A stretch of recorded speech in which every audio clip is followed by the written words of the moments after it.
Welcome to another upper cervical clinical case review. I am your host, Dr. Chris Brown, and today I will be going in on someone who had been dealing with migraines and arm numbness for over 10 years. And by the time she was done with care, no more arm issues, no more migraines. So what I'm going to do in this video is I'm going to be breaking down the thought process and dots connected in terms of how care went for her, and also how was it that migraines and arm numbness could be caused by either the first or the second bone of the neck. So this one's going to be a little bit more sciencey in terms of connecting those dots. I want to be very clear with that on this video. So this woman, she had been, like I said, dealing with migraines and arm numbness for about 10 years. She was a concierge traveling nurse, essentially, and would go into people's homes and provide care for them. And so I was just networking with her one day and talking about kind of stuff that I see. And she's like, man, I think that would help me out a lot. And I'm like, well, what would it take to just get you checked? And so she came in here and got her nervous system tested and found out there was a pretty good degree of stress going on her nervous system, which showed me a couple things. It showed me that her body's ability to heal itself was compromised because the nervous system is the source of our body being able to heal itself, particularly our brain. Her body was in a stress state and had likely been in a stress state for longer than 10 years. And it also showed me that I'm confident that we can help, because when these nervous system scans that we do in our office, which are called computerized infrared thermography or functional nervous system tests, when they show evidence of stress going on the system, we know that that is due to a misalignment of either the first or the second bone of the neck, putting pressure on one's brain stem and also compromising the brain's ability to communicate with the body and vice versa. So in terms of upper cervical, there's really four pieces. You have, number one, is that the body can heal itself. Fundamental, have yet to have someone, disprove that or contradict that. Everybody agrees with that number one principle. Number two is that healing comes from our brain and is communicated to our body via nerves. Number three is that if there's anything interfering with that brain-body communication, that transition zone, then it makes sense that chronic health issues will stack up over time because our brain's healing codes are not actually getting to our body. It's just kind of getting congested in our brain. And that did end up being the case for her. After we ran the scans, found out, hey, yes, we can help with this. We then took x-rays and we were able to see what that misalignment was for her in her upper neck. We are analyzing the top two joints of the upper bone. We're also analyzing these two joints of the second bone, and we're analyzing how they move. We do motion x-rays, and so we're analyzing how those two move.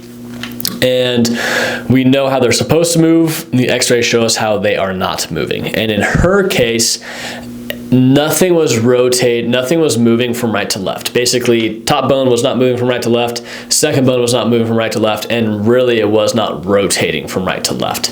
And she had, it was left arm numbness, aching going on, and then she'd have pretty basic standard migraines as well. So with arm numbness, biggest piece with that is that all of the nerves in the body have to pass through this top bone, either to get to my brain or to exit my brain.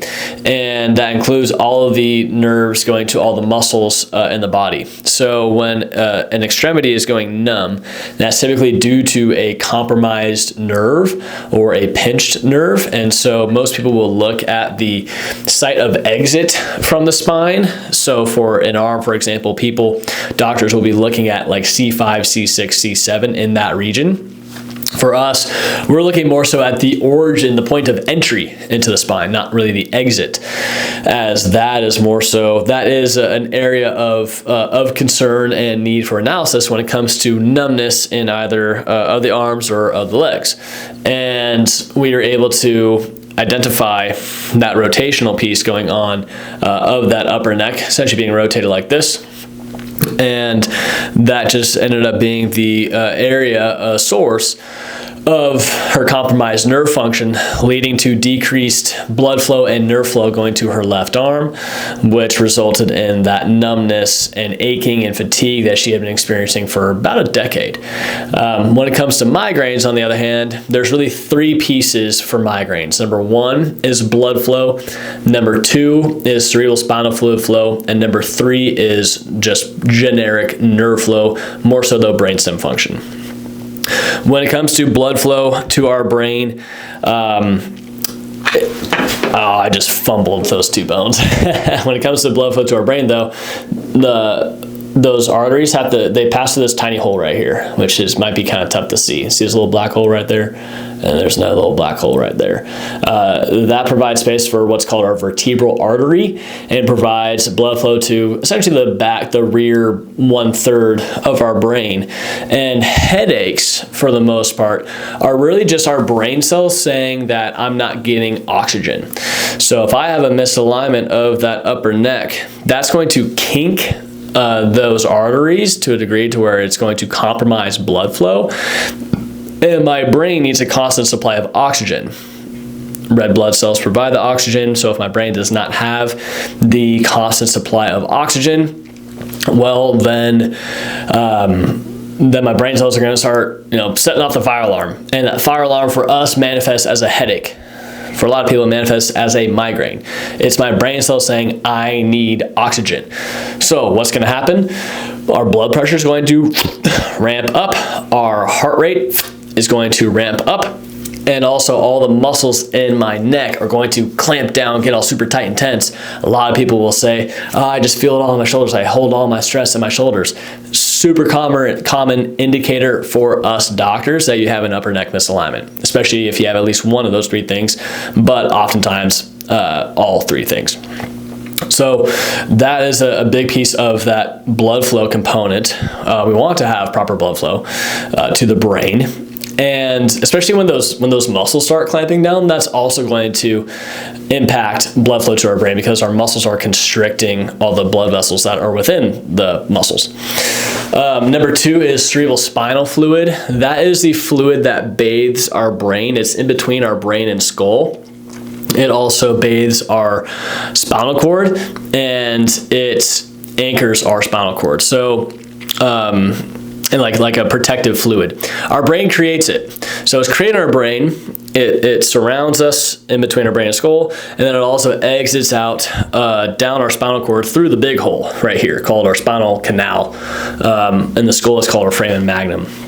And so if I have a misalignment of those bones, that's going to compromise that outflow.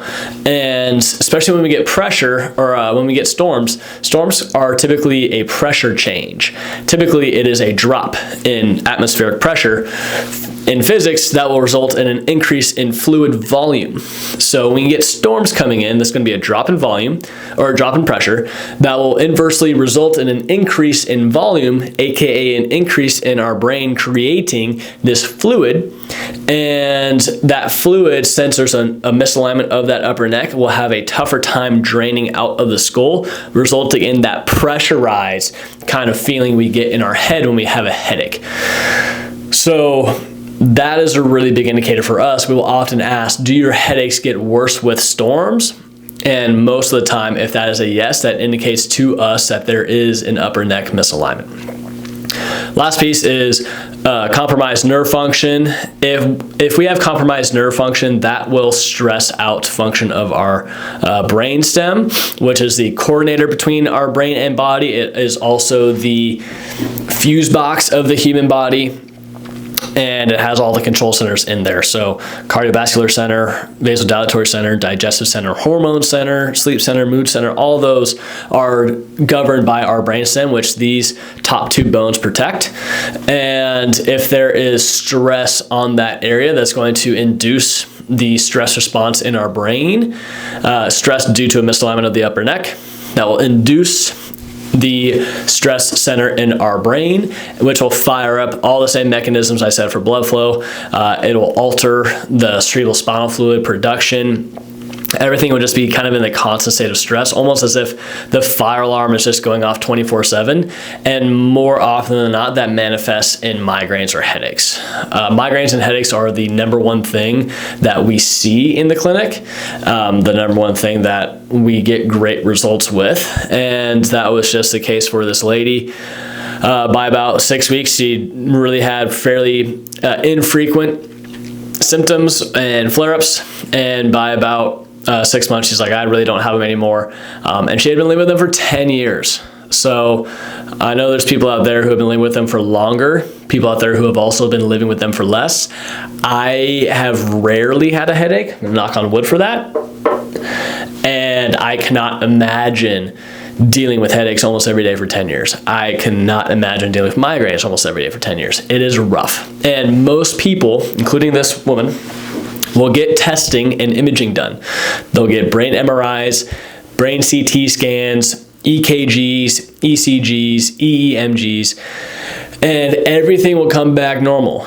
They'll get the blood labs. Everything will come back normal, and they're like, what gives? And the doctor will tell you it's all in your head. And the reason why that occurs is because they're looking for a structural explanation for why you're having this head pain, when in reality that head pain is being due to and caused by a functional issue. And that is typically at the level of the nervous system. That is the baseline root of all function of our body. The difference between a dead body on the ground and a live animate one by me is electricity, which is and the nerves for the electricity in our body are our nerves. The wires of the electricity in the body are our nerves. I messed that up. So that hopefully that makes sense. And we need to have a functional test being done to reveal what the functional problem is. And one of the first functional tests that really a lot of humans ought to do is this functional nervous system test that's sitting right in front of me. It's called computerized infrared thermography. It's just it looks like a Walmart scanner that just runs at the back of the neck, but it gives us a ton of valuable information. Most importantly, it tells us if your body is in a healing state or not. It tells us whether or not your nervous system is in a functional state or not. It tells us whether or not your brainstem is functioning or not. It gives us a ton of information in just one scan, and we're able to find out how much of your body and your symptoms are actually rooted from the nervous system. And I've seen a lot of chronic health issues be rooted from the nervous system. So if you're someone that is dealing with those kind of things, whether it's mentioned in this video, mentioned in the other video, please do yourself and your family a favor and go find a place where this test is done, likely an upper cervical office. It is the best thing for your health, your vitality, and your longevity for you and your family. It is a lot easier to take care of a healthy family versus to take care of a sick household, and it's a lot cheaper in the long run too. So please do yourself a favor. Get that test done. It is the most important test we could ever have done in our lifetime. And if you haven't done so, please click subscribe. That would be fantastic. Share this video with someone who might be dealing with this. And as always, I'm Dr. Chris Brown. Thank you for watching, and I'm just getting started.